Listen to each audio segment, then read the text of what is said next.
नारायणं नारायणं नमस्कृत्यं नरं चैव नरोत्तमं देवीं सरस्वतीं व्यासं ततो जयमुदीरयेत्। नष्टप्रायश भद्रेषु नित्यं भागवत सेव्या भगवती श्लोके भक्तिर्भक्ति नैष्टिकी कृष्णाय वासुदेवाय देवकी नंदनाय च नन्दगोपकुमाराय गोविन्दाय नमो नमः। मूकं करोति वाचालं पङ्गुं लङ्घयते गिरिं यत्कृपातमहं वन्दे परमानन्दमाधवं। हरे कृष्णा। मंगलाचरण। ओम अज्ञानतिमिरान्धस्य ज्ञानाञ्जनशलाकया चक्षुरुन्मीलितं येन तस्मै श्रीगुरुवे नमः। श्रीचैतन्यमनोभीष्टं स्थापितं येन भूतले स्वयं रूप कदा मह्यं ददाति सपदान्तिकं। वन्देऽहं श्रीगुरु श्रीयुतपत्कमलं श्रीगुरुन् वैष्णवांश्च श्रीरूपं सागरजातं सहगण रघुनाथान्वितं तं सजीवं साद्वैतं सावधूतं परिजनसहितं कृष्ण चैतन्यदेवं श्रीराधाकृष्णपादान् सहगण ललिता श्री विशाखान्वितांश हे कृष्ण करुणा सिंधु दीन बंधु जगतपते गोपेश गोपिका कांत राधा कांत नमोस्तुते। तप्त कांचन गौरांगी राधे वृंदावनेश्वरी वृषभानुसुते देवी प्रणमामि हरिप्रिये। वाञ्छाकल्पतरुभ्यश्च कृपा सिन्धुभ्येव च पतितानां पावनेभ्यो वैष्णवेभ्यो नमो नमः। नमे ओं विष्णुपादाय कृष्णपृष्ठाय भूतले श्रीमते भक्ति वेदांत स्वामी नीति नामिने। नमस्ते सरस्वती देवी गौरवाणी परिचारणे निर्विशेष शून्यवादी पाश्चात्य देश तारणे। जय श्री कृष्ण चैतन्य प्रभु नित्यानंद श्री अद्वैत गदाधर श्री वासुदेव गौर भक्त वृंद। हरे कृष्ण कृष्ण कृष्ण हरे हरे हरे राम राम राम हरे हरे। हरे कृष्ण कृष्ण कृष्ण हरे राम राम हरे हरे। हरे कृष्णा माता जी। हरे कृष्णा सभी को दंडवत प्रणाम सभी को।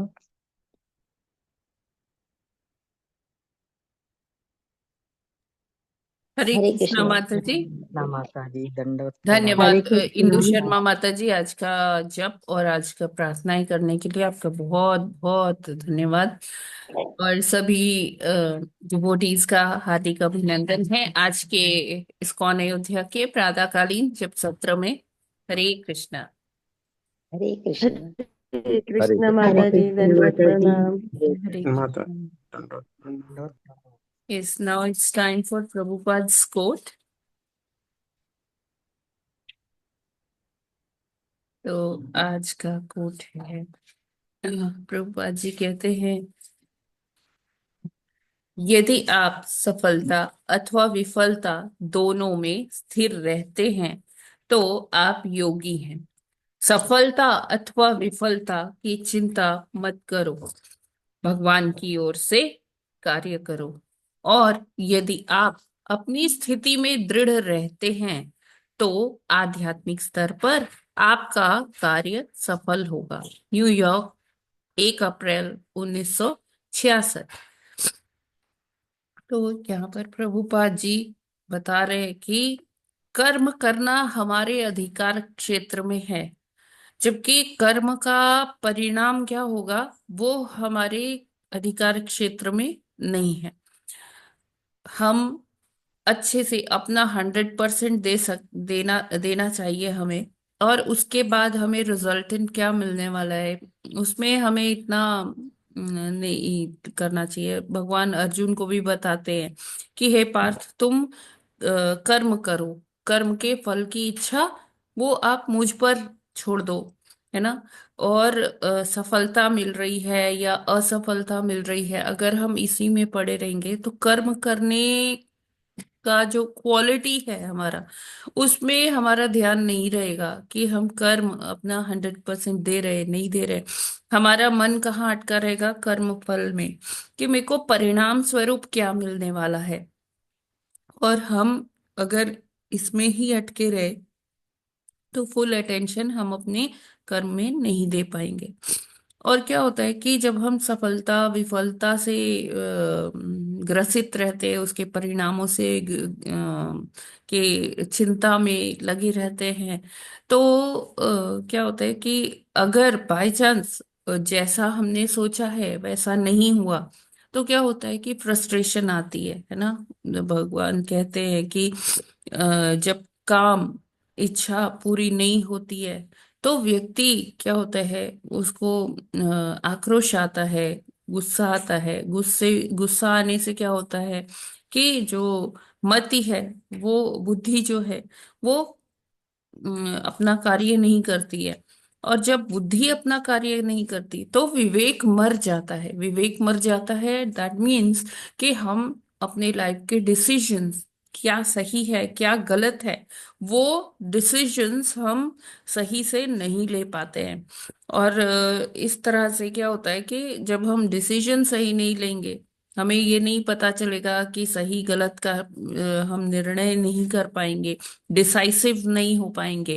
तो क्या होता है कि हमारे सारे जो प्लान्स हमने जो बना के रखे, वो सब तितर बितर हो जाते हैं। और वही फ्रस्ट्रेशन आ जाती है। फ्रस्ट्रेशन आ जाती है तो फिर व्यक्ति फिर धीरे धीरे धीरे धीरे बहुत डिप्रेस हो जाता है, डिप्रेशन में चला जाता है।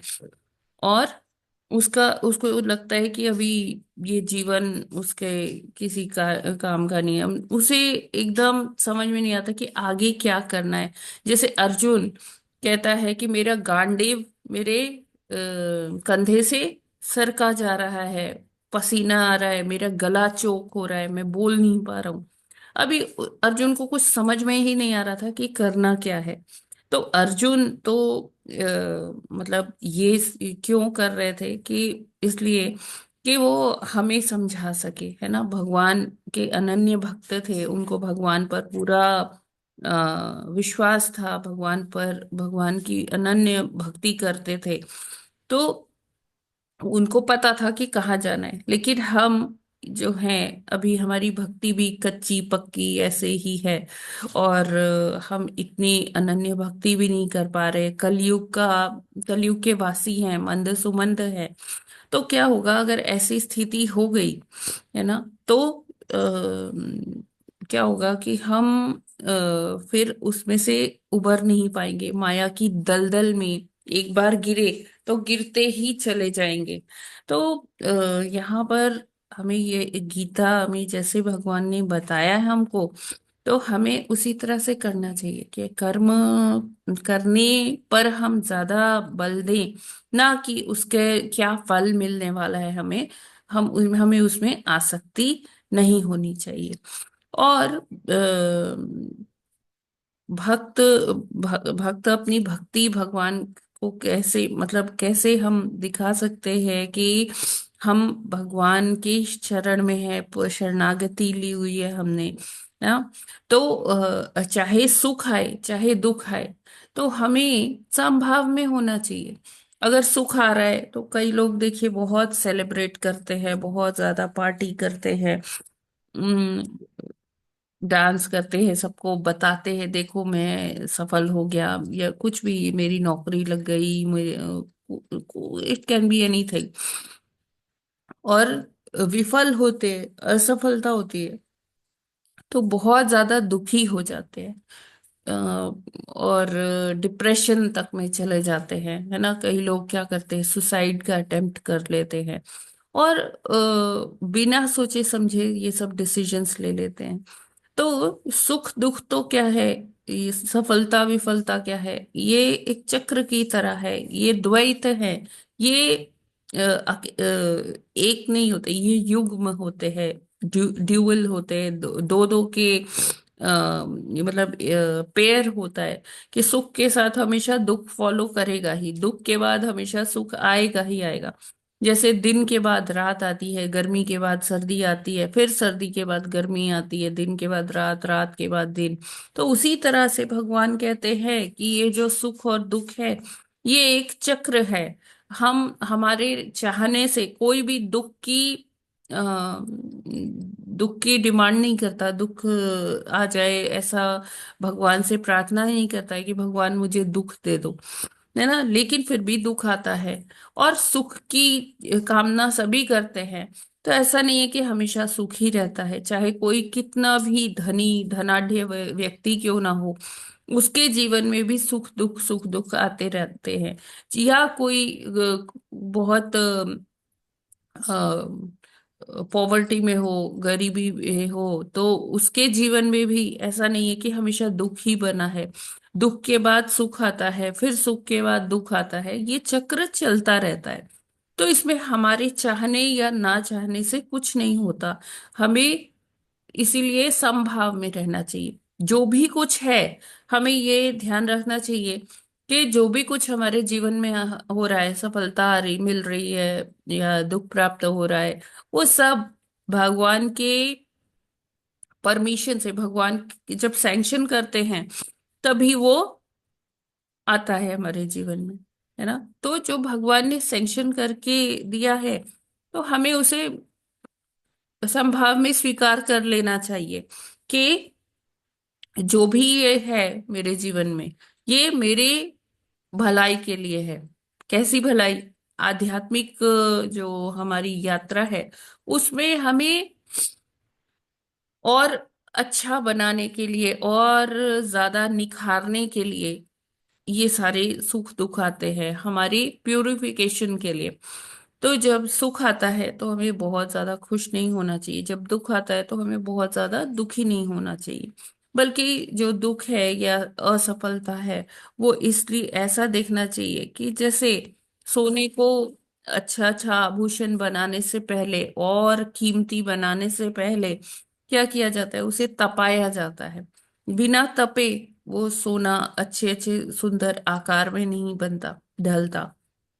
उसी तरह से एक भक्त भी कैसे परिपक्व होता है, जब ये दुख आते हैं। दुख में हमें क्या होता है कि फिर जब हम कुछ नहीं कर पाते, और अगर हमारे जीवन में कोई वैष्णव आ जाते हैं, कोई साधु आ जाते हैं, तो वो हमें मार्ग दिखाते हैं कि आप दुखी मत हो, आप भगवान का की भक्ति करो और हरे कृष्णा करो।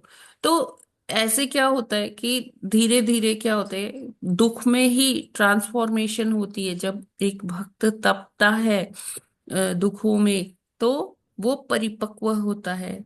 तब उसे पता चलता है कि ये भौतिक जगत तो मेरे रहने लायक है ही नहीं। तो इससे अच्छा है कि मैं अपने भगवान के घर में ही चलूं, वो मेरे लिए ज्यादा अच्छा है, सुरक्षित है, वहां पर सुख है। और इस जगत में तो सुख की प्राप्ति ही नहीं है।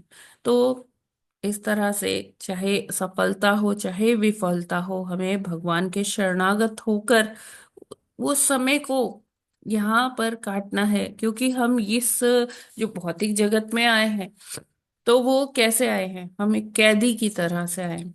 हमें यहाँ सुधारने भेजा गया है। जेल में क्या होता है, कैदियों को सुधारा जाता है, उनको ऐसा वातावरण दिया जाता है, ऐसे ट्रेनिंग दी जाती है कि वो वहां से सुधर पाए।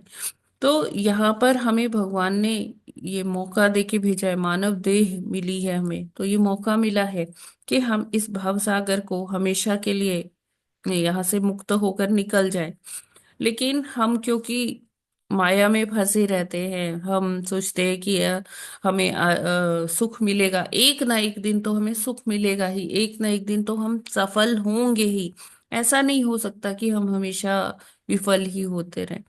तो यहाँ ये क्या है, प्रभुपाद जी बताते हैं कि ये जो संसार है वो दुखालय अशाश्वतम है।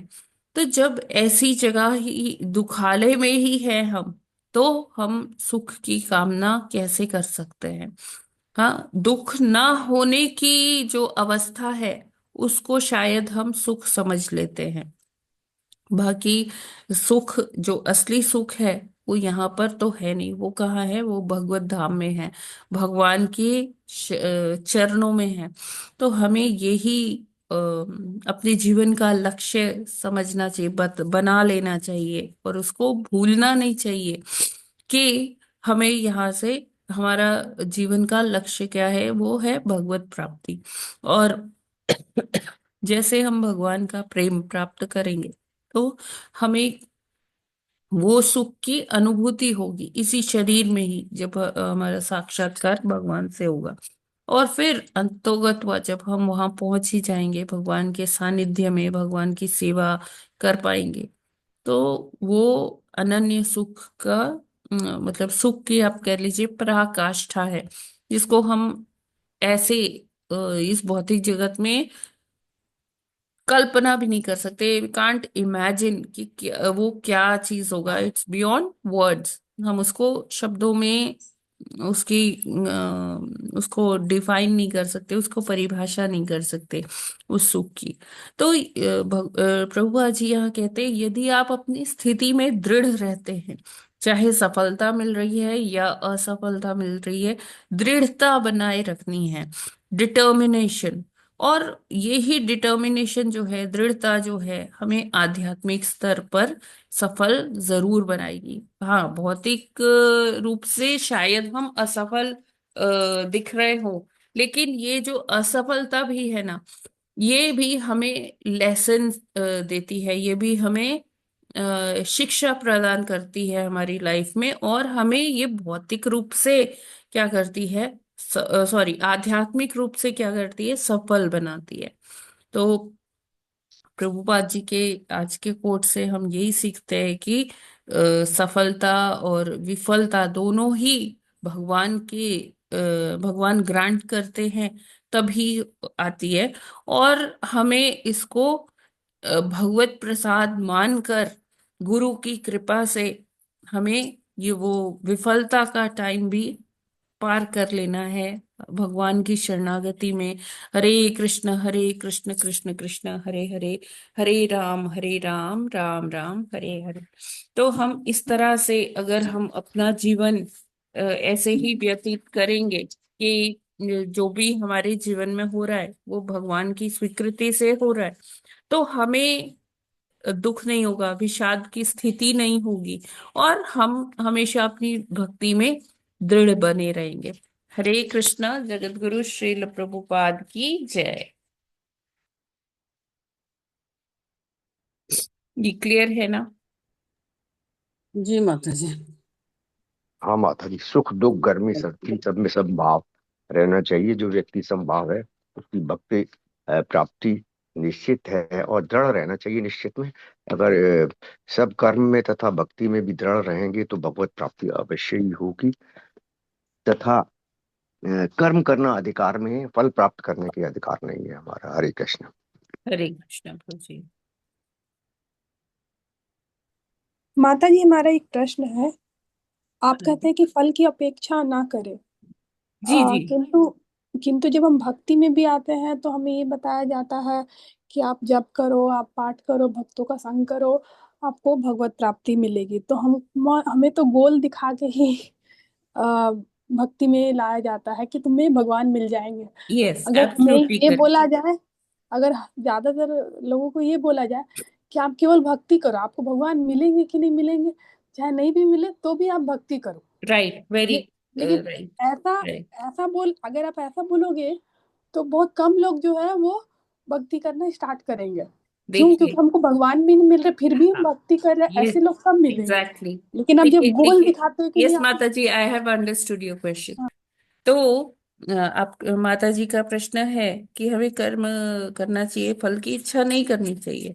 लेकिन साथ में हम ये भी कहते हैं कि जो भक्तों को हम ये बताते हैं कि भक्ति करो तुम्हें भगवत प्राप्ति होगी।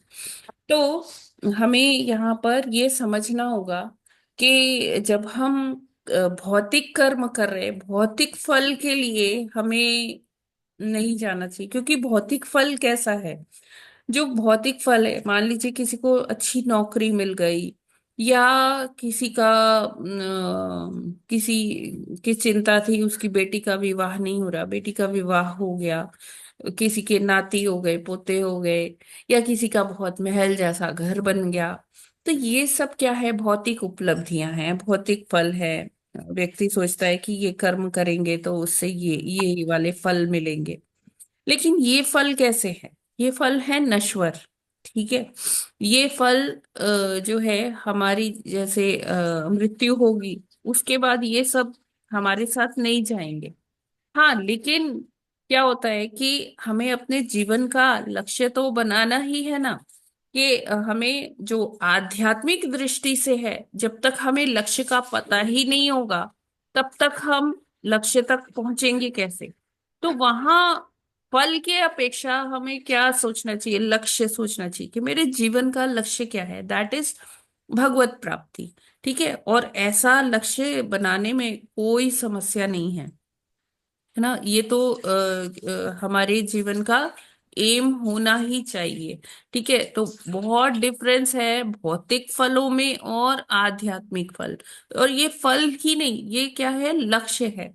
तो लक्ष्य जो है, लक्ष्य प्राप्ति के लिए मतलब जो भी हमारे जीवन का कोई एम होता है, जब तक एम नहीं होगा तो हम आगे कैसे बढ़ेंगे? हमें वो ड्राइविंग फोर्स कैसे मिलेगा?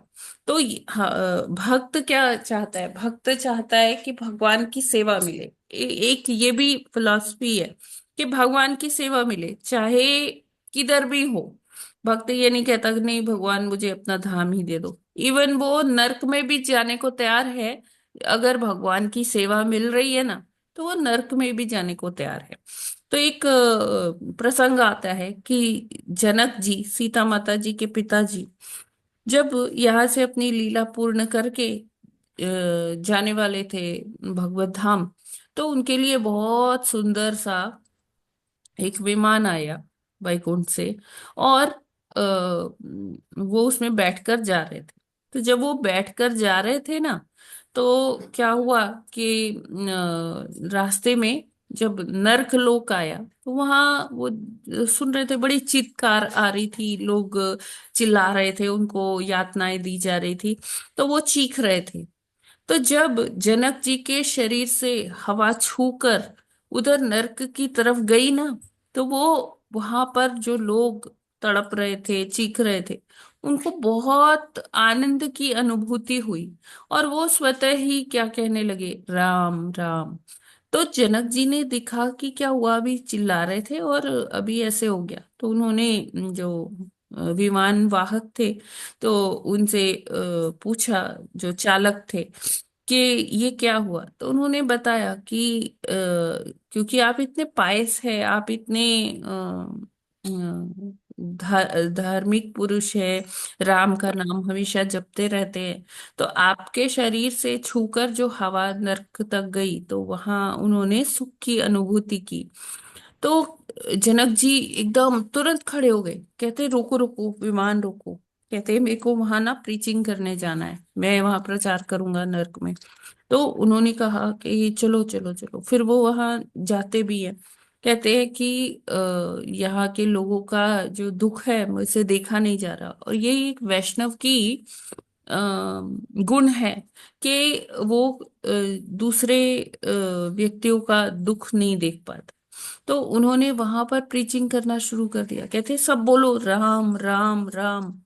तो अ, चित्रगुप्त जी महाराज यमराज जी से कहते हैं कि देखो जनक जी आ गए हैं, अभी तो हमारा ये पूरा नर्कलोक खाली करा देंगे राम नाम का जप करवा के। यहाँ तो ये लोग कितने कितने पाप करके आए हुए हैं। तो फिर यमराज जी बीच में हस्तक्षेप करते हैं, कहते हैं कि जनक जी आप जाइए, अपने लोक को जाइए जहां जा रहे हैं। तो इस तरह से मतलब वो सबको, वो जनक जी आराम से जा रहे थे, वो जा सकते थे भगवत धाम, लेकिन वो नर्क में भी रहने को तैयार थे कि मैं यहाँ पर ना इन लोगों का जो है, इन लोगों को भी भगवत प्राप्ति कराऊंगा, इन लोगों को भी प्रचार करूंगा। तो भक्त कभी ये नहीं सोचता कि नहीं नहीं मेरे को बड़ी उच्च सेवाएं मिले या उच्चतम लोक की प्राप्ति हो, मैं भगवत धाम ही जाऊं। भक्त का ये भी मंतव्य रहता है कि वो किधर भी रहे उसे भगवान की सेवा मिलती रहे। तो ऐसा हमें नहीं सोचना चाहिए कि हाँ नहीं देखो ये फल की प्राप्ति हो रही है।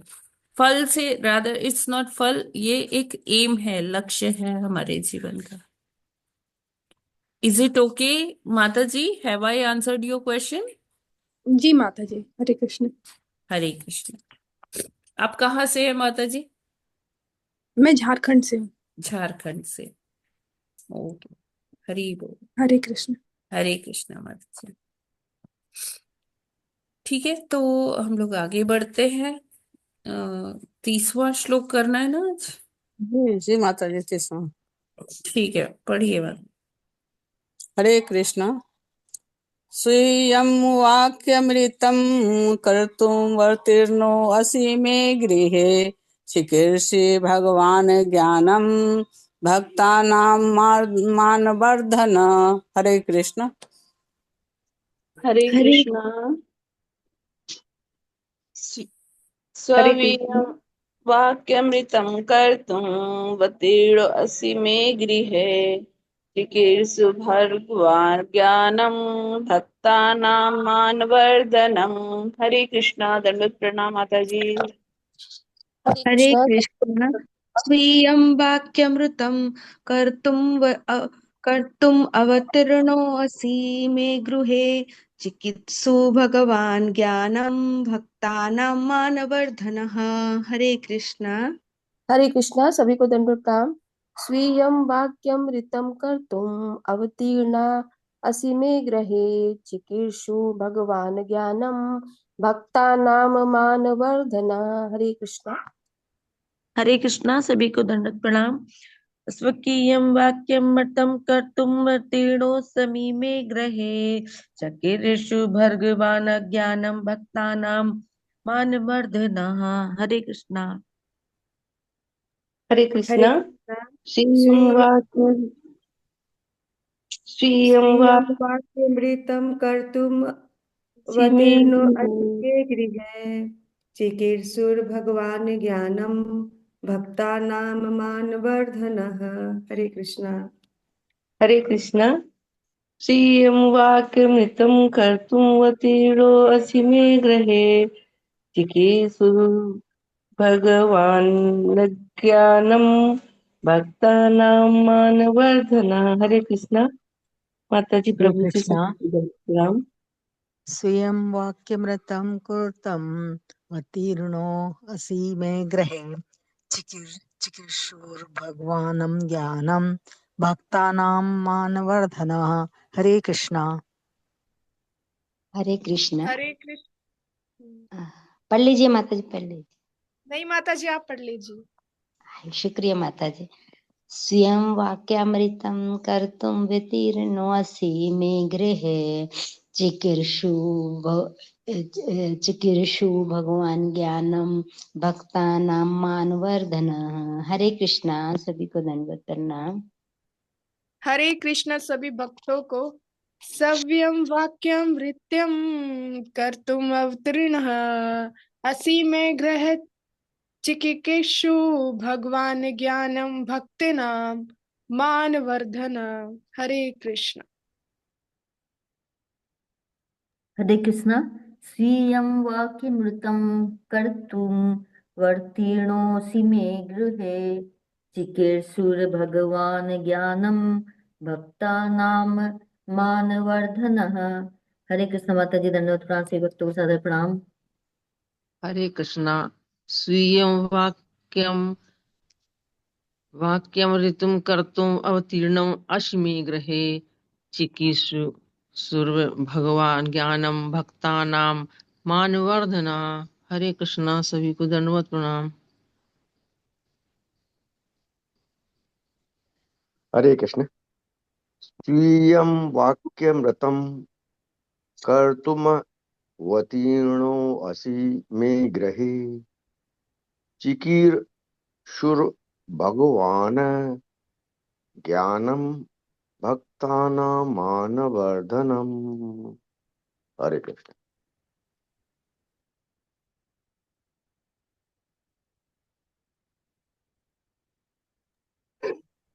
हरे हरे कृष्ण। कृष्ण। हरे कृष्ण। स्वीयं वाक्यं ऋतं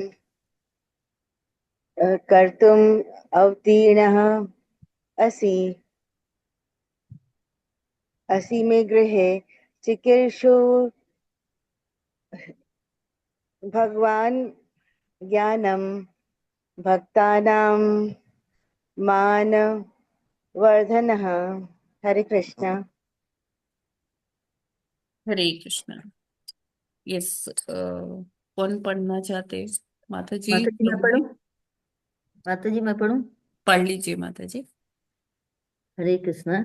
शब्द अर्थ, अनुवाद तथा तात्पर्य शील प्रभुपाद जी द्वारा। शील प्रभुपाद जी की जय। स्वीयम निज के वाक्यम शब्द ऋतम सत्य कर्तुम बनाने के लिए अवतीर्ण अवतरित असी हुए हो। मैं गृहे मेरे घर में चिकीर्षु विस्तार करने के लिए इच्छुक भगवान श्री भगवान ज्ञानम ज्ञान भक्तानाम भक्तों का मान सम्मान आदर वर्धनः बढ़ाने वाला। अनुवाद श्रील प्रभुपाद जी द्वारा। श्रील प्रभुपाद जी की जय।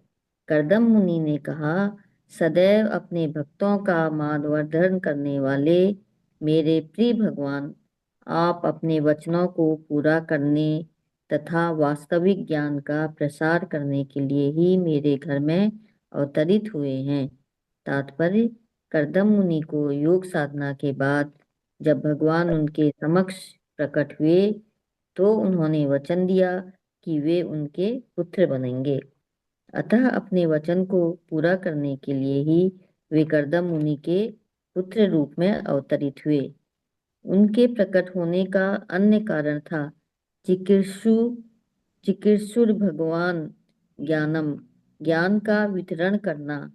इसीलिए वे भक्तानाम मानवर्धनः कहलाते हैं, अर्थात वे भक्तों के मान को बढ़ाते हैं।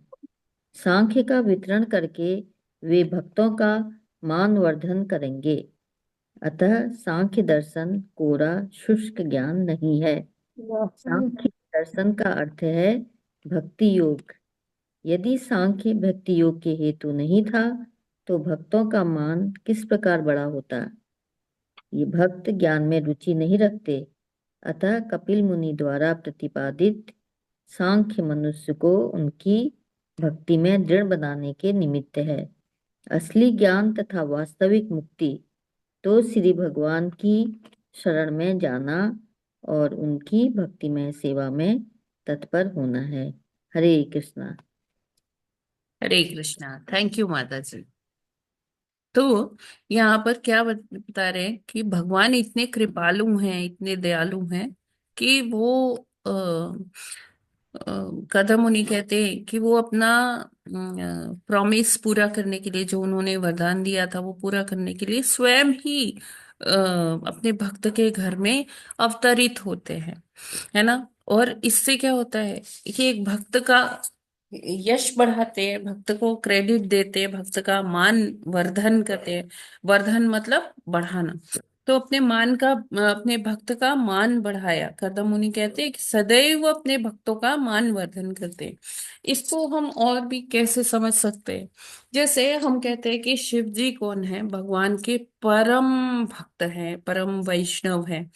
तो शिव जी को का मान बढ़ाने के लिए क्या करते हैं? क्योंकि वो उनके अनन्य भक्त हैं, सारे जितने भी डिफिकल्ट टास्क है भगवान किनको देते हैं? शिव जी को देते हैं। कैसे? जैसे तमोगुनी लोगों को सही मार्ग पर लाना किसी और के बस की बात ही नहीं है। तो वो ऐसे भूत पिशाच प्रेत योनि में जो हजारों हजारों लाखों लाखों साल से घूम रहे हैं, उनका कल्याण करने के लिए कहाँ भेजा जाता है?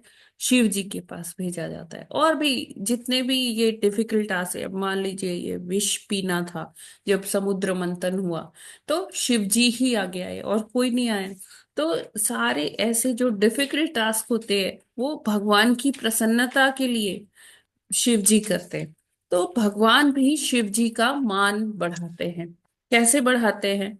भगवान स्वयं जाकर रामेश्वर में शिवलिंग का स्थापना करते हैं, वहां पूजा करते हैं उनकी, है ना। शिव कहते हैं कि अरे भगवान, आप मेरी पूजा क्यों कर रहे हैं?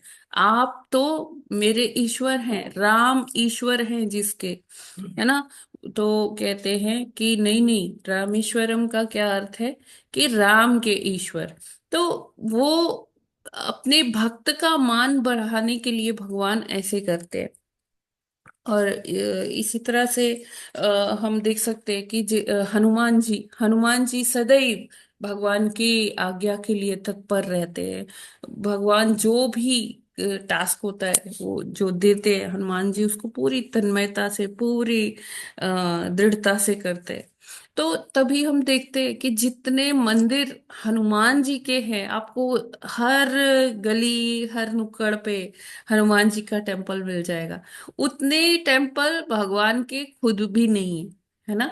या जितने शिवालय हैं उतने भगवान के टेम्पल नहीं है।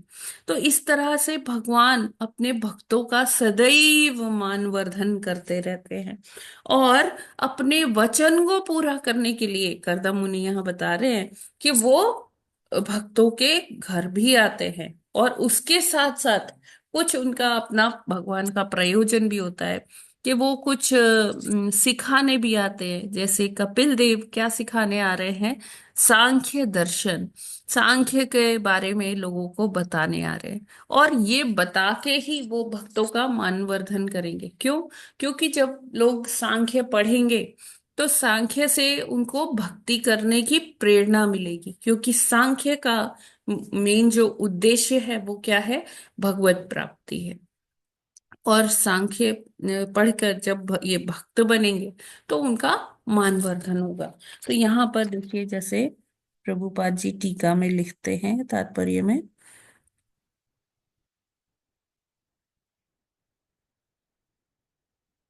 सांख्य का वितरण करके भक्तों का मानवर्धन करेंगे, अतः सांख्य दर्शन कोई शुष्क ज्ञान नहीं है। ऐसे कोई मान सकता है ना कि सांख्य दर्शन तो ये तो भौतिक चीज है? अरे जैसे हम जाकर लैब में कोई एक्सपेरिमेंट करते हैं, हम फाइल बनाते हैं, उसमें लिखते हैं स्टेप 1 में ये होगा, स्टेप 2 में ये होगा, स्टेप 3 में ये होगा, ये शोध का प्रक्रिया है। अरे ये तो भौतिक ज्ञान हुआ। नहीं, ये भौतिक ज्ञान नहीं है। भगवान स्वयं अपने मुख से इसका उच्चारण कर रहे हैं, बता रहे हैं, है ना। और वो बता रहे हैं कि किस प्रकार ये ज्ञान से कैसे भक्ति बढ़ती है भक्तों का, है ना। और वो उनको पता चलता है कि डिसिप्लिन में रहकर कैसे भक्ति करनी चाहिए। तो सांख्य वो तरीका, वो प्रक्रिया बताता है। तो इसीलिए ये कोई शुष्क ज्ञान नहीं है। हमें इसे कोई भौतिक विद्या की तरह शुष्क ज्ञान नहीं समझना चाहिए। ये उतना ही अ, रसीला है, रस युक्त है। इसमें रसास्वादन कर सकते हैं। क्यों? क्योंकि ये भक्ति योग भी है ना। सांख्य दर्शन का अर्थ है भक्ति योग। यदि सांख्य भक्ति योग के हेतु नहीं था तो भक्त का मान किस प्रकार बढ़ा होता? भक्त ज्ञान में रुचि नहीं रखते। अतः कपिल मुनि द्वारा प्रतिपादित सांख्य मनुष्य को उनकी भक्ति में दृढ़ बनाने के निमित्त है। असली ज्ञान तथा वास्तविक मुक्ति तो श्री भगवान की शरण में जाना और उनकी भक्तिमय सेवा में तत्पर होना है। तो जो असली ज्ञान है, देखिए क्या होता है कि जैसे हमने पहले भी डिस्कस किया था कि कई प्रकार के भक्त होते हैं। कुछ भक्त होते हैं जो जिनको एक बार बता दिया गया कि हाँ हरे कृष्णा करना है और आपको भगवत प्राप्ति धीरे धीरे हो जाएगी, भगवान की सेवा करनी है, वैष्णवों का संग करना है, ये सब करोगे भगवान की प्राप्ति हो जाएगी। ठीक है। तो लेकिन एक सेट ऑफ भक्त होते हैं, तो उनको लगता है कि अच्छा हरे कृष्णा करने से कैसे भगवत प्राप्ति होगी, क्या होगा। फिर उनको बताया जाता है कि देखो नवधा भक्ति है, नवधा भक्ति के ये घटक है, ये 9 प्रकार है। ठीक है। इसमें से श्रवण करेंगे, श्रवण करने से क्या होता है कीर्तन करने से क्या होता है, यहाँ पर क्या हो गया, एक एक कंपोनेंट की डिटेल में चर्चा हो रही है। इसी तरह से हर भाग में जब हम जाएंगे तो उसके अपने पार्ट्स होंगे। ठीक है। तो ऐसे ऐसे जो विश्लेषण किया जाता है ना, तो वो सांख्य है। और जब हम देखिए, अगर इसी यही एग्जांपल ले लें कि हम श्रवण की विश्लेषण कर रहे हैं, कीर्तन का विश्लेषण कर रहे हैं, स्मरणम का विश्लेषण कर रहे हैं, जितने भी नौ हैं, दास्यम, साख्यम, आत्मनिवेदनम, अर्चनम, वंदनम, ये सब कितने अपने आप में कितना रस है इन सब में, है कि नहीं? आप लोग खुद सोच सकते हैं, है ना?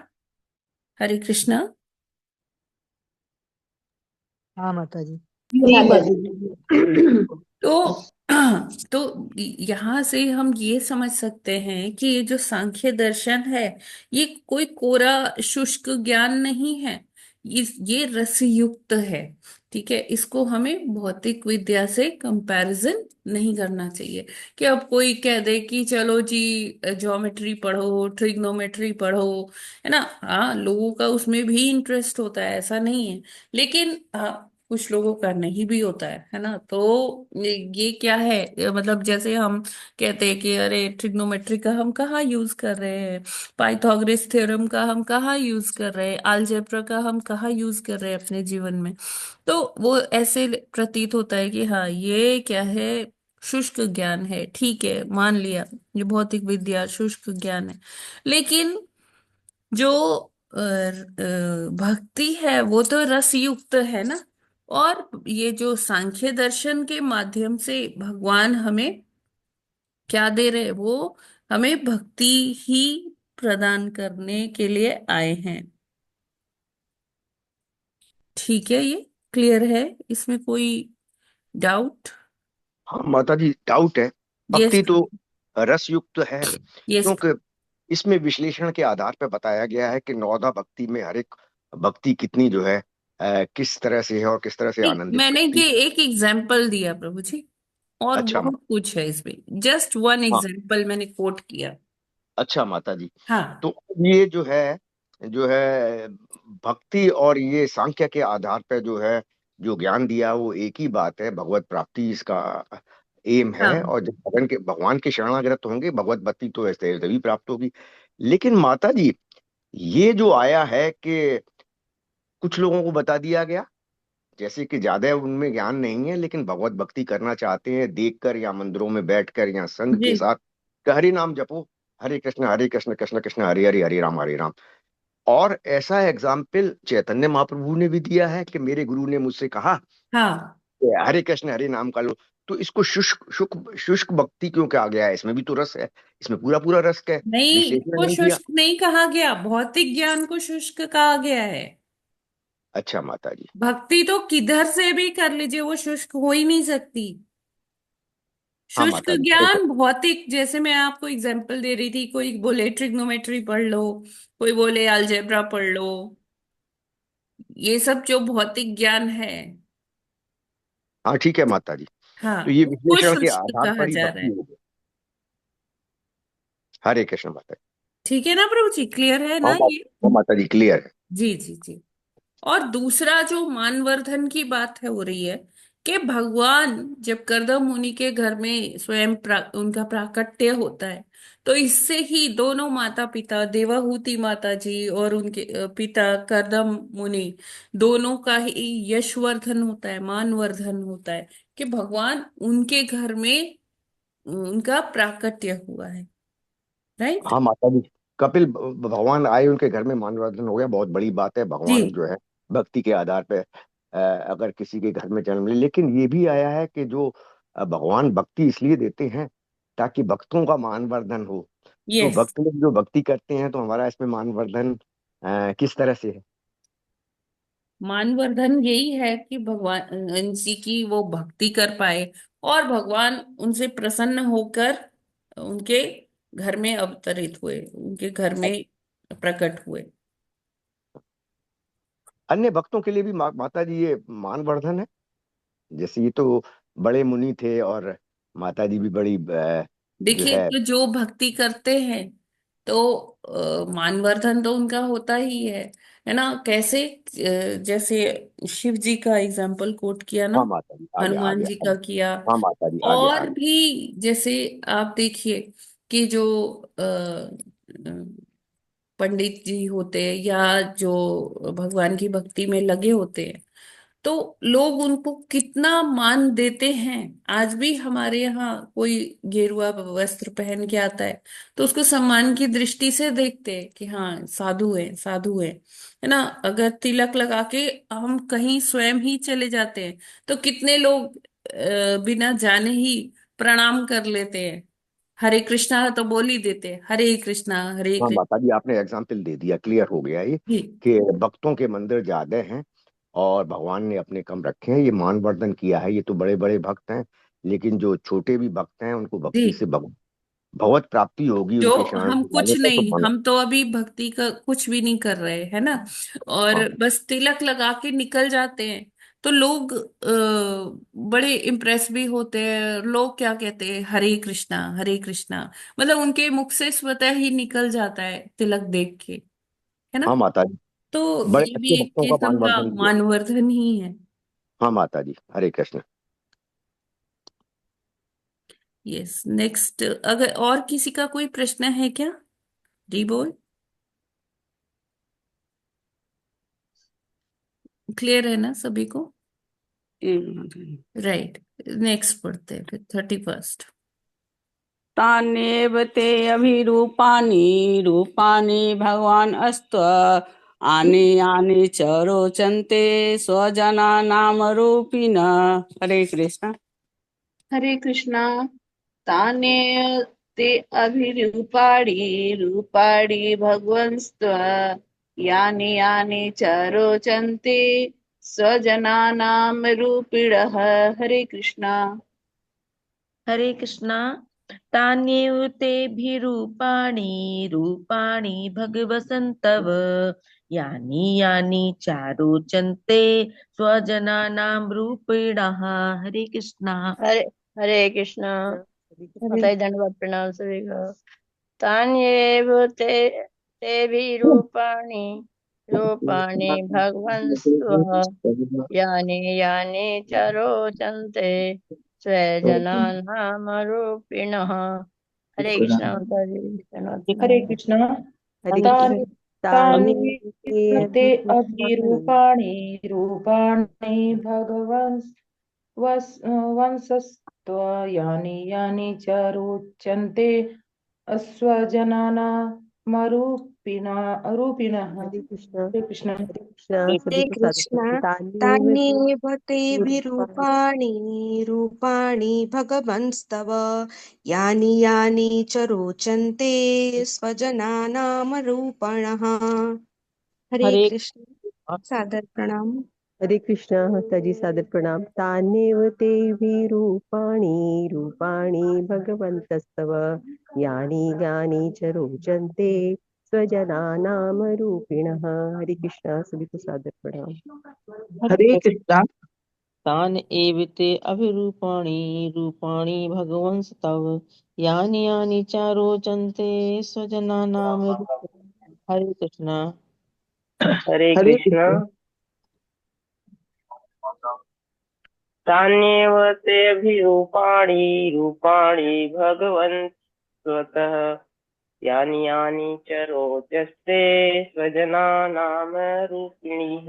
हरे कृष्णा सभी को धन्यवाद प्रणाम। हरे हरे कृष्ण। कृष्णा। ते तानेव ते अभिरूपाणि विरूपाणि रूपाणि भगवन्तस्ताव यानि यानि च रोचन्ते स्वजनानामरूपिणः। हरे कृष्णा। हरे हरे कृष्णा। तान्येव ते अभिरूपाणि रूपाणि भगवत्स्तव यानि यानि च रोचन्ते स्वजनानाम रूपिणः। हरे कृष्णा। सभी भक्तों को दंडवत प्रणाम। माता हरे जी कृष्णा। दंडवत प्रणाम।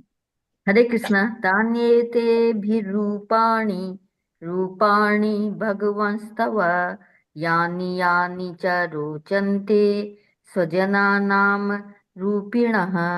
हरे कृष्णा। हरे कृष्ण।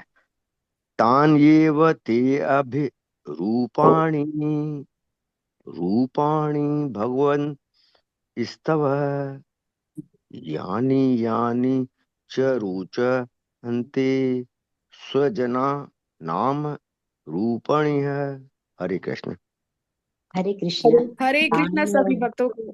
तान्येव ते अभिरूपाणि रूपाणि भगवन्तस्तव यानि यानि च रोचन्ते स्वजनानामरूपिणः। हरे कृष्ण। हरे हरे कृष्णा। तान्येव ते अभिरूपाणि रूपाणि भगवन् अस्तव यानि यानि च रोचन्ते स्वजनानां रूपिणः। हरे कृष्णा। हरे कृष्णा। हरे तानि कृष्णा। अभिरूपाणि रूपाणि भगवंस्तव यानि यानि च रोचन्ते स्वजनानां रूपिणः। हरे कृष्णा। हरे कृष्णा। तान्येव तेभिरूपाणि रूपाणि भगवंस्तव यानि यानि च रोचन्ते स्वजनानामरूपिणः। हरे कृष्णा। हरे सबको कृष्णा। दंडवत प्रणाम। हरे कृष्णा सभी भक्तों को। तन्येव ते अभिरूपाणि रूपाणि भगवन्स्तव यानि यानि च रोचन्ते स्वजनानां रूपिणः। श्लोक संख्या 31। हरे कृष्ण। तन्ये ते हरि सॉरी हरे कृष्णा। ये कौन पढ़ेगा माता जी, प्रभु जी? मैं पढ़ूंगी माता मैं जी। पढ़ूं मैं माता पढ़ूं जी? माता जी। ओके, मैं पढ़ूं आज माता जी? कंचन माता जी पढ़ते हैं, पढ़ लीजिए आप। यस माता जी।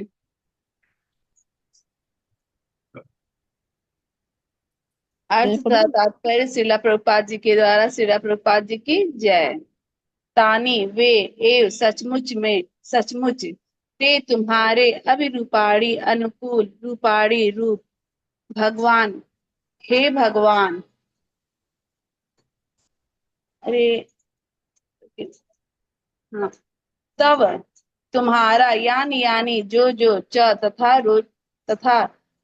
रोचनते अच्छे लगते हैं स्वजनाना अपने भक्तों को अरुप्रिया बिना भौतिक रूप वाले का। हे भगवान, यद्यपि आपका कोई भौतिक रूप नहीं है किंतु आपके अपने ही अनंत रूप है। वे सचमुच ही आपके दिव्य रूप हैं और आपके भक्तों को आनंदित करने वाले हैं। ब्रह्म संहिता में कहा गया है कि भगवान तो एक ही परम पूर्ण है, परंतु उनके परंतु एक मिनट माता जी। परंतु उनके अनंत रूप है। अद्वैतमच्युतम नादिम अनंत रूपम। भगवान आदि रूप है किंतु फिर भी उनके नाना रूप है। ये विविध रूप उनके अनेक प्रकार के भक्तों की रुचियों के अनुसार प्रकट होते रहते हैं। कहा जाता है कि एक बार भगवान रामचंद्र के परम भक्त हनुमान ने कहा कि लक्ष्मीपति नारायण तथा सीतापति राम एक ही है और सीता तथा लक्ष्मी में कोई अंतर नहीं है, किंतु स्वयं उन्हें भगवान राम का रूप अत्यधिक अधिक प्रिय था। इसी प्रकार कुछ भक्त श्री कृष्ण के आदि रूप की पूजा करते हैं। जब हम कृष्ण कहते हैं तो हम न केवल कृष्ण वरन भगवान के सभी रूपों राम, नृसिंह, वराह, नारायण आदि का उल्लेख करते हैं। दिव्य रूपों के ये किस्से एक साथ विद्यमान है। ब्रह्म संहिता में भी इसका उल्लेख है। रामादि मूर्तिसु नानावतारम। वे पहले से नाना रूपों में विद्यमान है किंतु इनमें से कोई भी रूप भौतिक नहीं है। श्रीधर स्वामी ने टीका की है कि अरूपिणः अर्थात रूप विहीन वास्तव में बिना भौतिक रूप के लिए प्रयुक्त है। भगवान के रूप होता है, अन्यथा यहाँ यह क्यों कहा जाता है तानेव ते अभिरूपाणि रूपाणि भगवंस्तव। आपके अपने रूप हैं किंतु वे भौतिक नहीं है। आपके भौतिक दृष्टि से कोई रूप नहीं है किंतु आध्यात्मिक तात्विक दृष्टि से आप नाना रूपों वाले हैं। मायावादी मायावादी दार्शनिक भगवान के इन दिव्य रूपों को नहीं समझ पाते, अतः निराश होकर वे परमेश्वर को निराकार बताते हैं। किंतु तथ्य यह नहीं है, जब भी कोई रूप होता है तो व्यक्ति भी होता है। वैदिक साहित्य में अनेक बार भगवान को पुरुष कहा गया है, इसका अर्थ है आदि रूप, आदि भोक्ता। निष्कर्ष यह निकाला कि भगवान के कोई रूप नहीं होता, फिर भी विभिन्न कोटि के भक्तों की रुचियों के अनुसार वे एक साथ नाना रूपों में विद्यमान रहते हैं, यथा राम, नृसिंह, वराह, नारायण तथा मुकुंद। ऐसे हजारों लाखों रूप हैं, किंतु वे सभी विष्णु तत्व कृष्ण है। हरि बोल। Hare Krishna. Thank you so much Mata ji. हरे कृष्णा। तो यहाँ पर कई बार प्रश्न होता है कि विष्णु से कृष्ण आए हैं या कृष्ण से विष्णु आए हैं। तो ये मतलब कई बार ऐसे बोलते हैं कि इस्कॉन वाले लोग तो बस हाँ कृष्ण कृष्ण करते रहते हैं और इनको बाकी कुछ नहीं पता। लेकिन जब हम अपने ये पुराणों का सानिध्य लेते हैं, शास्त्रों का स्क्रिप्चर से देखते हैं, तो हमें पता चलता है कि कैसे क्या हिरार्की है, किस तरह से भगवान अपने स्वांश, पूर्णांश, अपने भिन्नांश कैसे बनाते हैं।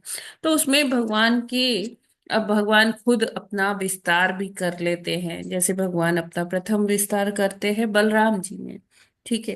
फिर कोई कहेगा कि कृष्ण बड़े हैं कि विष्णु बड़े हैं।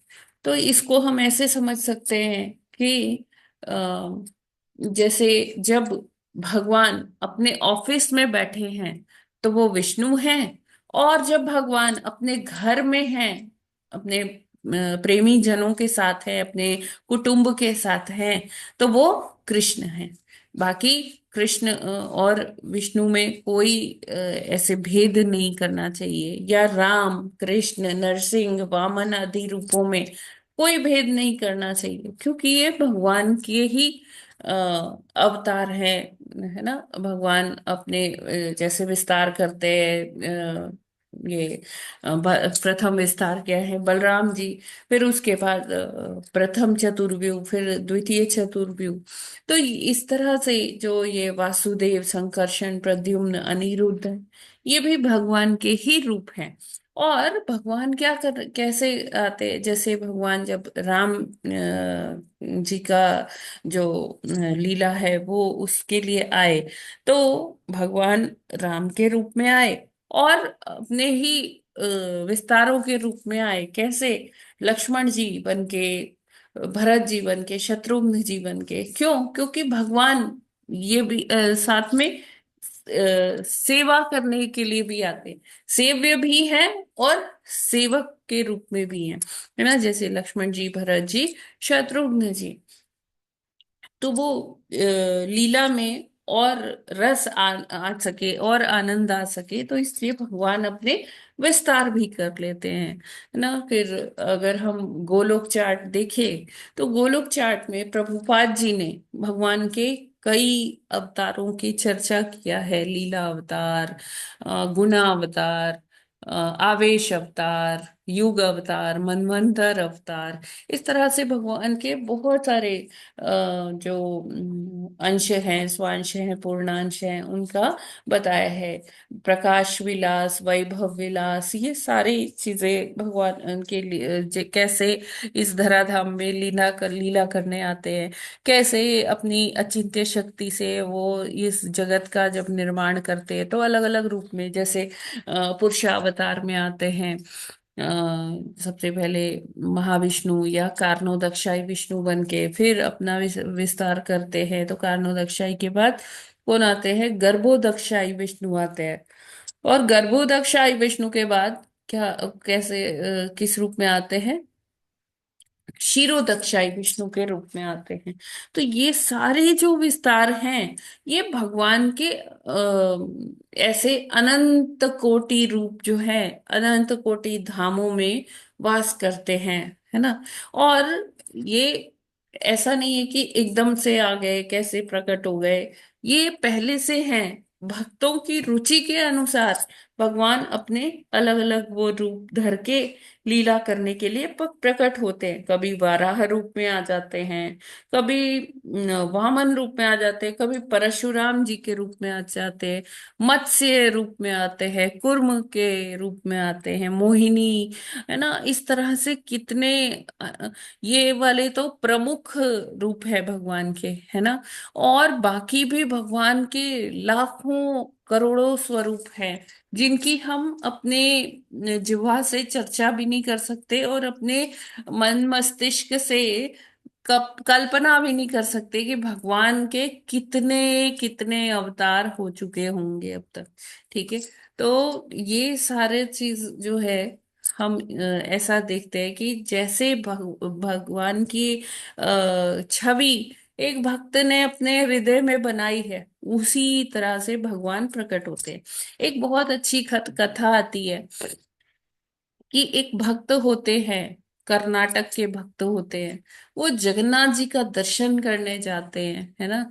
तो उन्होंने स्क्रिप्ट, वो गणेश जी के भक्त होते हैं, तो उन्होंने जो वो ग्रंथ है, जो स्क्रिप्चर्स है, वो उन्होंने उसमें भगवान जी का ऐसा पढ़ा कि भगवान जी गणेश रूप में होते हैं, उनकी सूंड होती है, उनके बड़े बड़े कान होते हैं। तो इस तरह से उन्होंने अपने मन में भगवान की छवि बनाई हुई थी। और उन्होंने अपने किसी से उनको पता लगा कि भगवान ना पुरी में रहते हैं।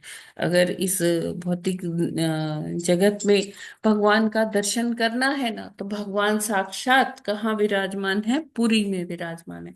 अब ये भक्त पैदल पैदल चलकर कर्नाटका से कहाँ पहुंचे? ये पहुंचे पुरी। जहां पर जब ये पहुंच रहे थे तो भगवान की स्नान यात्रा चल रही थी, यानी कि भगवान को रत्न वेदी से वहां से लाकर स्नान वेदी पर उनको बैठाया गया था, जहाँ वो भक्त लोग उनके साथ उनको स्नान करवा रहे थे, उनका आलिंगन कर रहे थे। तो ये भक्त वहां पहुंचते हैं और कहते हैं कि मुझे भगवान का दर्शन करना है। कहते देखो, आज तो भगवान अपने आप तो बहुत ही शुभ दिन पर आए हो। आज तो भगवान अपने मंदिर से, मतलब रत्न वेदी से बाहर निकलकर स्नान वेदी पर आए हैं। खूब स्नान कर रहे हैं भक्त लोग, उनको बहुत आनंद से स्नान करवा रहे हैं। तो आप चलो उनके दर्शन कर लो। तो जब ये भक्त देखते हैं ना कि ये कैसे भगवान है, इनकी तो सूंड ही नहीं है, इनके तो बड़े बड़े कान ही नहीं है, तो वो बड़े निराश होते हैं कि मैं इतनी दूर से पैदल चल के आया और ये भगवान के दर्शन भी ना हो सके अच्छे से। तो वो भक्त ना, क्योंकि लगातार चल रहा था इस उत्साह में कि भगवान का दर्शन होगा, अभी जब उसको भगवान का दर्शन नहीं हुआ, उसको लगा कि उसकी सारी मेहनत विफल हो गई। और वो एक पेड़ के नीचे मंदिर से कुछ दूर पर जाकर बैठा था और चिंतन कर रहा था कि ये उसने क्या कर दिया। अब जगन्नाथ जी तो सबके मन के भाव पढ़ लेते हैं, और जगन्नाथ जी इन भक्त की वेट कर रहे थे कि कैसे एक ये भक्त आए प्यारा सा, तो वो उनसे आलिंगन करे। तो ये ना ब्राह्मण के रूप में जाते हैं और उसी जो युवक है उसके पास जाते हैं जगन्नाथ जी। कहते हैं क्या हुआ? तो कहते हैं कि अरे क्या बताऊं, मैं बहुत दुखी हूँ। हाँ, कहते हैं कि हाँ तुम दुखी हो, इसीलिए पूछ रहा हूँ कि क्या हुआ, क्या कोई कष्ट है आपको? तो जगन्नाथ जी इस तरह से ब्राह्मण वेश में पूछते हैं। तो वो युवक कहता है कि देखो, मैं इतनी दूर से चल के आया भगवान का दर्शन करने, और यहाँ तो भगवान है ही नहीं। तो कहते भगवान कैसे नहीं है? जगन्नाथपुरी में तो साक्षात भगवान विराजते हैं। तो कहते हैं कि लेकिन मुझे तो नहीं दिखे। तो कहते हैं कि आओ देखो चल के। कहते हैं कि नहीं, मैं देखा है, अभी मेरे को कोई इंटरेस्ट है, रह नहीं गया है। तो कहते हैं कि नहीं नहीं, भगवान है, आप मेरे कहने से एक बार चलिए ना। तो वो कहते कि चलो, अब ये इतना कह रहे हैं तो इनका बात का मान रखने के लिए चलते हैं। तो वो युवक वहां से चले गए उनके साथ, ब्राह्मण देवता के साथ। और फिर वो कहते हैं कि देखो ये भगवान है। और भगवान ने उस दिन क्या किया, भगवान ने सूंड वेश, गज वेश धारण किया, कृष्ण और बलराम जी ने। और तब से जो है आज तक स्नान यात्रा के बाद जो भगवान का वेश बनाया जाता है, वो कैसा वेश बनाया जाता है, गज वेश बनाया जाता है, जिसमें आज भी सूंड लगाते हैं जगन्नाथ जी के मुख पर। और जब ये भक्त ने दर्शन किया तो ये तो नाचने लग गया, कहते हाँ यही तो भगवान है, अभी मैं देख के गया मुझे नहीं दिखा, लेकिन अब मैं जब दोबारा आया तो मुझे भगवान के साक्षात दर्शन हो गए, ये भी तो भगवान की लीला ही लगती है। तो इस तरह से वो भक्त नाचने लग गए। तो जगन्नाथ जी की वैसे सूंड नहीं होती, हम सबने कभी नहीं सुना, लेकिन जो एक भक्त है, भक्त तो यही सोच के आया था कि वो ऐसे भगवान के आज दर्शन करना चाहता है। लेकिन जब उसको भगवान उसके जो मन में जो चित्र है उस चित्रण के अनुरूप नहीं लगे, तो ये भक्त निराश हो गया। तो भक्त को की जो कामना है उसको पूर्ण करने के लिए जगन्नाथ जी ने ऐसा वेश धर लिया। तो भगवान अपने भक्तों के लिए अलग अलग वेश धारण करते हैं। तो जो उस भक्त के मन में जो कल्पना होती है कि हाँ मेरे भगवान ऐसे होंगे, मेरे भगवान ऐसे होंगे, ऐसे ड्रेस पहनते होंगे, ऐसे आभूषण पहनते होंगे, तो भगवान अपने भक्तों के लिए वैसा ही वेश स्वीकार कर लेते हैं। ठीक है, ये क्लियर है? हरे कृष्णा। हरी बोल माता जी, बहुत अच्छा लगा। आशा और माता भी माता जी एक लाइन क्लियर नहीं है इसमें। हरे कृष्णा। यस। हाँ, माता जी भगवान तो पूर्ण पुरुषोत्तम भगवान एक ही हैं, उनके अनेक जो हैं जो रूप हैं, चाहे वो पूर्ण हो चाहे आंशिक हो चाहे उनके विस्तार हो, भगवत रूप में वो जी। सब एक ही है, एक ही मान्यता है, उनको उसी हिसाब से ही मानना चाहिए। और अपने भक्तों की सुविधा अनुसार, उनकी उनके इच्छा अनुसार भगवान भी रूप धारण करते हैं, तो ताकि भक्तों को भक्ति का पूरा मौका मिल पाए। माता जी ये जो वर्ड है, एक लाइन है, तो जब हम कृष्ण कहते हैं तो हम न केवल भगवान श्री कृष्ण वरन भगवान के सभी रूपों राम, नरसिंह, वराह, नारायण आदि का उल्लेख करते हैं। ये हम्म। उल्लेख जो वर्ड आया इसका क्या जी, मतलब है? इसका ये मतलब है कि कृष्ण जब कहते हैं तो कृष्ण आदि रूप है, और कृष्ण के ही सारे विस्तार हैं, है ना, चाहे वो जिस भी रूप में हो, लीला अवतार, गुना अवतार। तो जब हम कृष्ण बोलते हैं तो कृष्ण का यही तात्पर्य है कृष्ण से कि हम एक ग्रुप, मतलब जो भगवान के अलग अलग विस्तार हैं, हम वो सब की चर्चा कर रहे हैं। सबकी चर्चा करते हैं, यहाँ जी। सबकी भक्ति भी हो जाती है, ये भी माता जी हाँ हाँ, मतलब है क्या? यस, एग्जैक्टली, क्योंकि क्योंकि चर्चा शब्द, कृष्ण उल्लेख ही शब्द यूज पूर्ण हुआ है ना। पुरुषोत्तम भगवान है। पूर्ण पुरुषोत्तम आदि रूप में तो भगवान कृष्ण है, लेकिन जी। सबका उल्लेख वर्ड ही ज्यादा अच्छा रहेगा, हो जाता है, मतलब सबकी याद हो जाती है। यस। माता जी जैसे अलग अलग भी प्रोविजन करते हैं ना, आरती में जैसे नरसिंह भगवान की भी करते हैं, तो फिर इनकी सिग्निफिकेंस क्या ज्यादा है कि जो भक्ति में अच्छी तरह से रत होना चाहते हैं, हरे कृष्ण मंत्र का भी जाप करते हैं, तो कृष्ण तो आदि रूप है। हाँ। इस्कॉन के रूटीन में जो है जी। आती है ना शाम को, तो आपने बताया था कि नहीं होती है, मैं तो दोनों टाइम करता हूँ। जी। तो नरसिंह का न करके हरे कृष्ण मंत्र का ही किया जाए तो उल्लेख सबका है, ऐसा है क्या? अ, इसका मतलब ये हुआ क्या? प्रभु जी, एक ना वो सिस्टम बना दिया प्रभुपाद जी ने, तो वो फॉलो हो रहा है। मतलब बाकी तो हम लोग सतत रूप से कृष्ण नाम का ही कीर्तन करते हैं, है ना, हरे कृष्ण कृष्ण कृष्ण हरे हरे, हरे राम राम राम हरे हरे। लेकिन हर एक अलग प्रयोजन के लिए भगवान का एक अलग रूप है। हाँ तो माता जी जैसे ठीक है। नरसिंह रूप में भगवान क्या करते हैं, अपने भक्त की रक्षा के लिए आए थे, है ना। हाँ माता। हम्म। भक्त प्रहलाद की रक्षा के लिए आए थे, जब प्रहलाद महाराज के पिता महाराज जी उनको यातनाएं दिया कर रहे थे, है ना। तो यही प्रयोजन है, जब प्रभुपाद जी ने शुरू शुरू में मंदिरों की स्थापना की, तो उनको बहुत सारा एक वो रिवोल्ट भी फेस करना पड़ा, है हाँ ना। माता जी, तो तो भगवान नरसिंह रक्षा करेंगे। भक्तों के दृढ़ता की रक्षा के लिए और उनके भौतिक रूप से उनकी रक्षा के लिए प्रभुपाद जी ने ये नियम बनाया कि हमें नरसिंह भगवान का जो है पूजन आराधना करनी चाहिए। और वैसे भी संधि काल में ये कहा गया है शास्त्रों में कि जब भी संधि काल हो तो हमें नरसिंह भगवान का जरूर से चिंतन करना चाहिए। तो चाहे वो सुबह की संधि हो, दिन की संधि हो, या रात की शाम की संधि हो, हमें उस वेला में नरसिंह भगवान का याद करना चाहिए, नरसिंह भगवान को।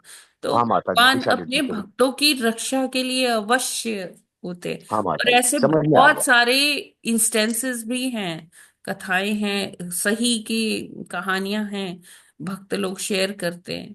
तो इसीलिए नरसिंह हाँ माता जी जी, की क्लियर हो गया। आरती होती है। दिशा निर्देश जैसे हैं वो जी जी। उचित हैं, वो उसी हिसाब से होना चाहिए। यस। माता जी, संधि आपने कहा, संधि और संध्या, ये संध्याएं भी शायद 4 बताई गई हैं, एक ही तीन। बात है? तीन। 3 बताए, एक ही बात है?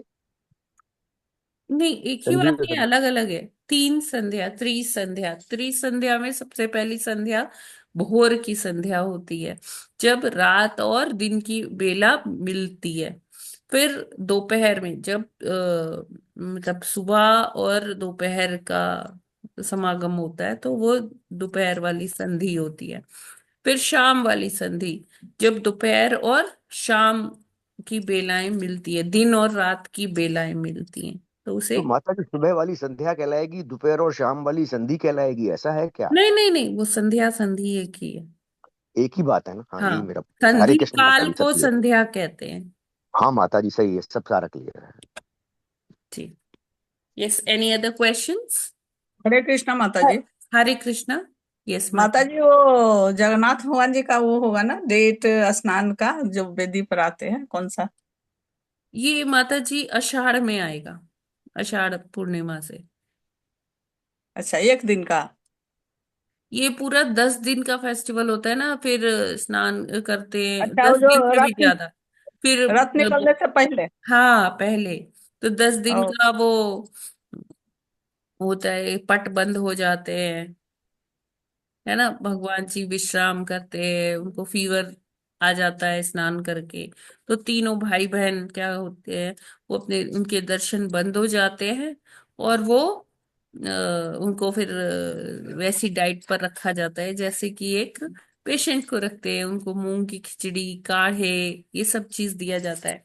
और इसका अगर आप आध्यात्मिक महत्व समझें, तो वो ये होता है कि जगन्नाथ जी वो 10 दिन लक्ष्मी मैया के साथ बिताते हैं, क्योंकि लक्ष्मी मैया को सदैव ये शिकायत रहती है कि भगवान आप तो सदैव अपने भक्तों के लिए ही बस रहते हैं, मेरी आपको कोई सुधि नहीं है।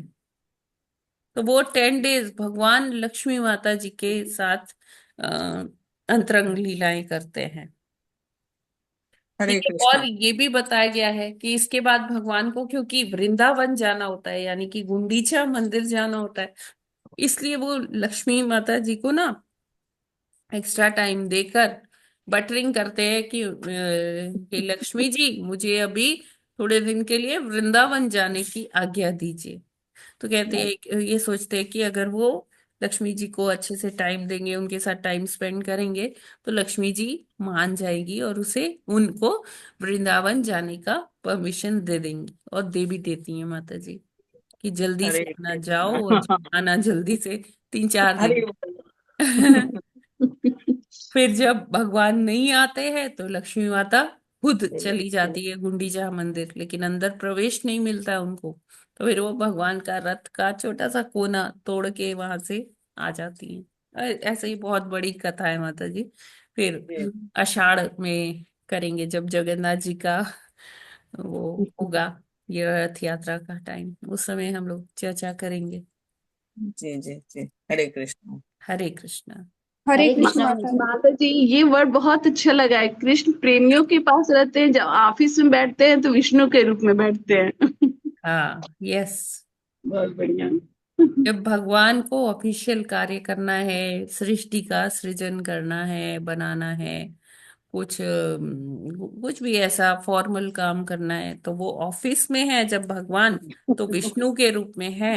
और जब अपने प्रेमी जनों के साथ है, कुटुंब के साथ है ना, तो वो कैसे हैं, वो कौन है, कृष्ण है। बढ़िया। ठीक है। हरे हरे कृष्णा। कृष्ण माता जी। माता जी, मेरा मेरा एक प्रश्न है। हम्म। जैसे आपने बोला कि भगवान अपने भक्तों के लिए उनके अनुरूप रूप धारण कर हम्म। लेते हैं। हम्म। तो जो प्रहलाद महाराज है, जब उनको भगवान के दर्शन हुए तब उनकी उम्र लगभग 5-6 साल की वर्ष वर्ष की जी जी। होगी, मतलब वो बालक थे। हाँ। अब बालक के समीप अगर कोई भगवान, अगर कोई बालक ऐसा सोचेगा कि भगवान मेरे पास आएंगे तो वो वात्सल्य वाला रूप लेकर के आएंगे। लेकिन जब हम्म। नरसिंह भगवान जब उनके पास आते हैं तो बहुत ही ज्यादा रौद्र रूप उनका रहता है, बहुत ही हम्म। मतलब भयानक हम्म। रूप रहता है। हम्म। तो वो भक्त प्रहलाद से तो इंजस्टिस हो गया ना। ओके। नहीं नहीं नहीं नहीं नहीं, माता जी, भगवान को गुस्सा क्यों आया? क्योंकि उनके भक्त को यातनाएं दी जा रही थी, इसलिए भगवान को गुस्सा आया। भगवान ने प्रहलाद महाराज को कोई हानि नहीं पहुंचाई। भगवान ऐसा नहीं था कि वो शेर के रूप में आए तो पहले प्रहलाद महाराज को खा गए, नहीं, ऐसा नहीं था। प्रहलाद महाराज कोई भक्त, वो उनकी भौतिक आयु 5 वर्ष जरूर थी, लेकिन प्रहलाद महाराज करीब 10,000 वर्ष, अगर मेरे को ठीक से याद आ रहा है, वो माँ के गर्भ में नारद जी से भागवत सुनते थे। तो उनको सब पता था, बहुत ज्ञानी थे प्रहलाद महाराज, है ना। और भगवान की कथाएं वो गर्भ से सुनते चले आ रहे थे।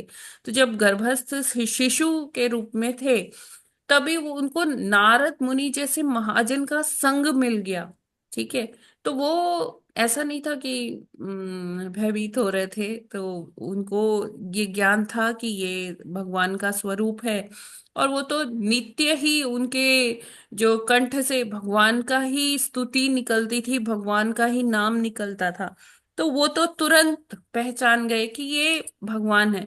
तो आप सोचिए, जिनको जब कोई शिशु गर्भ में था तभी से उनको नारद जी की संग प्राप्त हुआ, बड़े हुए तो तब भी वो नारद जी से शिक्षा प्राप्त किए।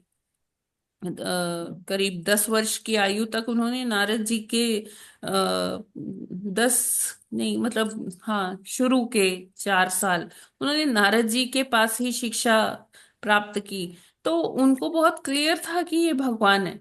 और इसके ये प्रकरण के बाद जब हिरण्यकश्यपु का संहार कर दिया भगवान ने, उसके बाद प्रहलाद महाराज को आपने देखा होगा कि ऐसे वो विग्रह भी हैं, ऐसे फोटोज भी आते हैं जिसमें जो नरसिंह देव हैं वो चाट रहे हैं प्रहलाद महाराज को अपनी जिह्वा से, उनको प्यार कर रहे हैं, उनको अपने गोद में उठाकर बिठाया हुआ है।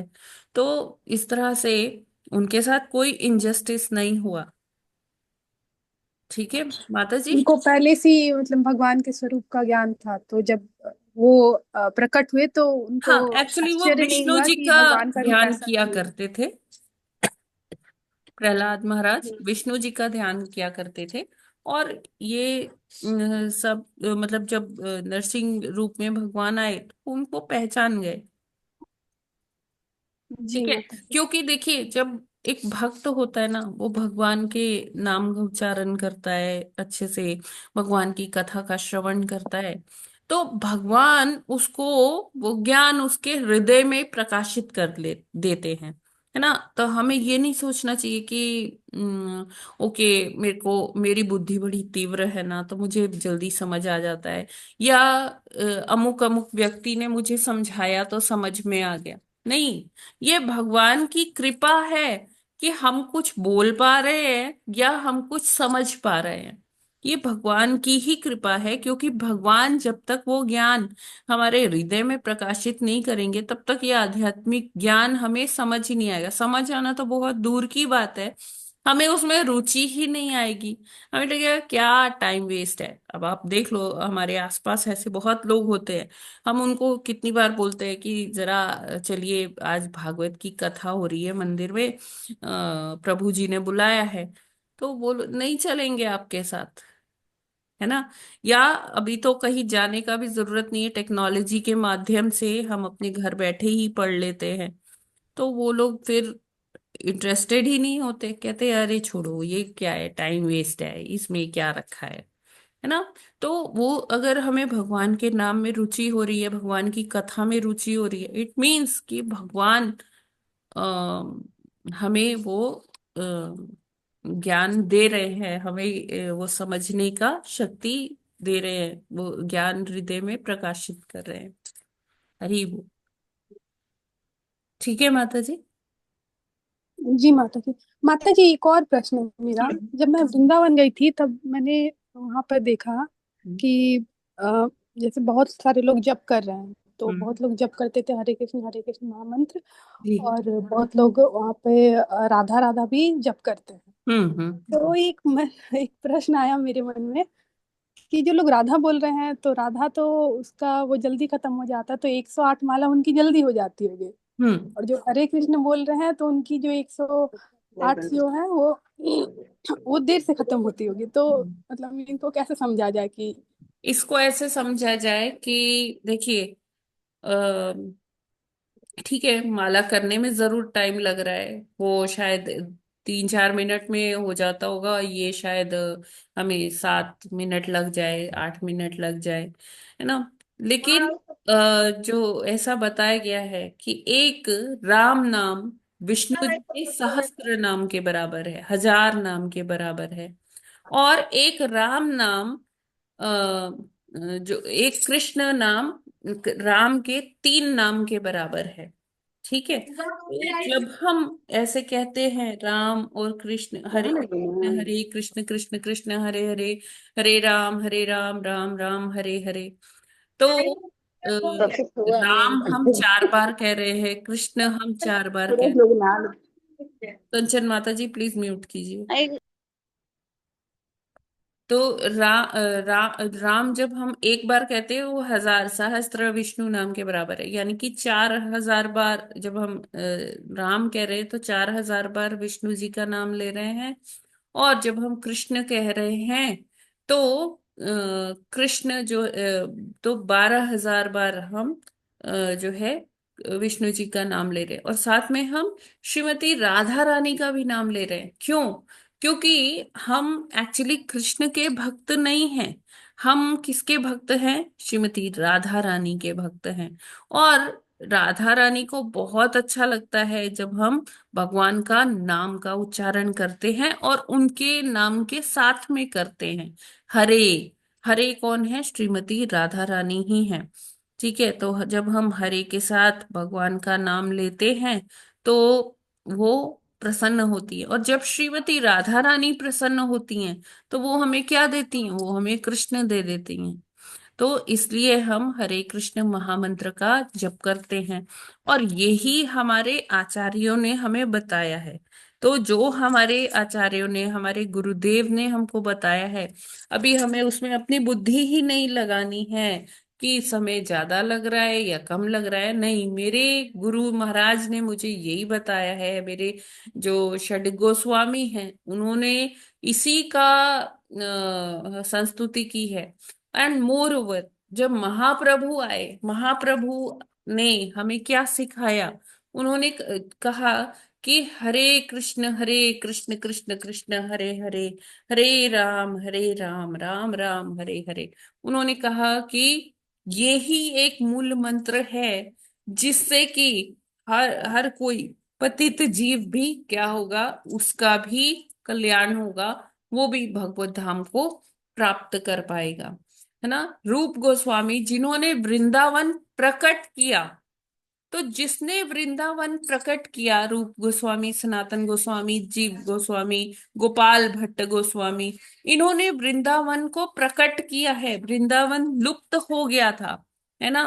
तो जिन्होंने वृंदावन को प्रकट किया है, उन्होंने संस्तुति की है कि हरे कृष्ण महामंत्र ही उच्चारण करना चाहिए। इसलिए हम हरे कृष्ण महामंत्र का उच्चारण करते हैं। Hare Krishna Mata ji, have I answered your question? जी माता जी, दंडवत प्रणाम। हरे कृष्ण। हरे कृष्ण।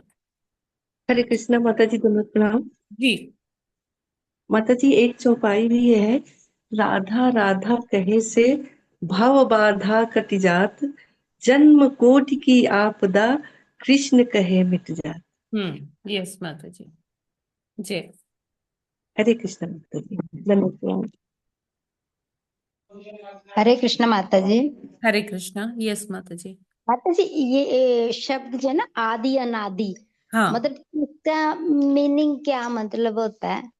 जैसे हम कहते हैं ना, आदि से अंत तक। अच्छा, फ्रॉम ठीक है। बिगनिंग टू अब ना हमको आदि पता है, ना हमको अंत पता है। सनातन, दैट ऑलवेज फ्लो, हमेशा एक चक्र है जो चलता रहता है, चलता रहता है। जैसे जी। 4 युग होते हैं, हाँ सतयुग, जी, हाँ जी। त्रेता, द्वापर, कलयुग, फिर कलयुग हाँ के बाद फिर सतयुग। तो ये हाँ, चलता रहता है। अनंत काल तक से चलता आ रहा है, अनंत काल तक चलता जाएगा। हम उसको गणना नहीं कर सकते, उसकी कैलकुलेशंस नहीं कर सकते। जो है भी वो जो कैलकुलेशन है, ऐसा नहीं है कि कैलकुलेशन नहीं है हाँ जी, लेकिन हमारी बुद्धि से वो परे हो जाती है। परे है। अच्छा जी। ठीक है ना। तो हाँ जी, इसलिए उसे कह देते हैं आदि अनादि। हम्म। ठीक है, जो ठीक है माता जी। सनातन। हाँ जी, नहीं अभी तो क्लियर हो गया माता जी। हरे कृष्ण। हरे कृष्ण माता जी। यस।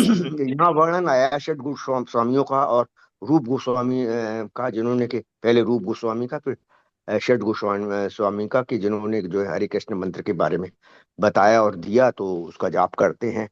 अब माता जी, ये जो रूप गोस्वामी का नाम आया, तो जो ये श्री रूप पर्णति नाम से जो है, जो हम लोग सुबह पढ़ते हैं, ये क्या कहते हैं, भगवान की प्रार्थना, तो रूप पर्णति में रूप गोस्वामी की वजह से है। इसमें भगवत गीता में लिखा हुआ है इसके लिए, इस श्री श्री चैतन्य मनोभीष्टम स्थापितम येन भूतले स्वयं रूप कदा मह्यम ददाति संपदादि। श्रील रूप गोस्वामी प्रभुपाद कब मुझे अपने चरण कमलों जी में जी। शरण प्रदान करेंगे। तो ये क्या रूप गोस्वामी के लिए ना होकर, और ये जो है प्रभुपाद जी के लिए है ये प्रभु जी, श्लोक। देखिए, भक्ति सिद्धांत सरस्वती ठाकुर को प्रभुपाद जी प्रभुपाद कहकर संबोधित करते थे। ठीक है। और भक्ति सिद्धांत सरस्वती ठाकुर अपने गुरु महाराज जी को प्रभुपाद कहकर संबोधित करते थे। तो हर जनरेशन अपने गुरु को प्रभुपाद कहकर संबोधित करती है। अच्छा माता जी, ऐसा है। तो यस। है ये रूप गोस्वामी का ही है, ना कि जी जी। प्रभुपाद जी के बारे में थोड़ा सा कंफ्यूजन था। ठीक है, ये दूसरा वाला जो श्लोक है। हरे कृष्ण माता जी। हरे कृष्ण। पहले प्रभुपाद जी को ना सभी क्या कहकर संबोधित करते थे? स्वामी जी। जो उनके अनुयायी भी थे, जो उनके फॉलोअर्स, जो उनके डिसाइपल्स थे, शिष्य थे, वो उनको स्वामी जी कहते थे। फिर जब ये विदेशी भक्त, ये सब लोग यहाँ आए, भारत आए, तो भारत में उन्होंने देखा कि जो और लोग हैं वो प्रभुपाद कहकर संबोधित करते हैं अपने गुरुदेव को। तो उन्होंने कहा कि स्वामी जी, क्या हम आपको प्रभुपाद बोल सकते हैं? तो प्रभुपाद ने कहा कि हाँ, आप बोल सकते हो मुझे प्रभुपाद। तो तब से फिर चलन हो गया प्रभुपाद जी बोलने का।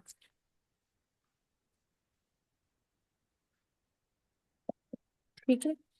हाँ माता जी, तो डिफरेंशिएट करने के लिए श्रील एसी वर्ड जो यूज किया है, वो डिफरेंशिएट करने के लिए है कि इसी अन्य जो का नाम प्रभु। है अभय चरणारविंद। अच्छा माता जी, अभय ठीक है। उनका नाम था ना प्रभुपाद जी का। अच्छा Mata ji, Hare Krishna. His divine grace, AC, AC का मतलब है अभय चरणारविंद। हाँ हरे कृष्ण माता। भक्ति वेदांत, भक्ति वेदांत उनकी उपाधि है, जो उनको उपाधि दी गई थी, भक्ति वेदांत स्वामी श्रील प्रभुपाद। ओके, तो टाइम भी बहुत हो गया है आज, सॉरी सभी को। तो हम लोग आज यहीं पर विराम करते हैं।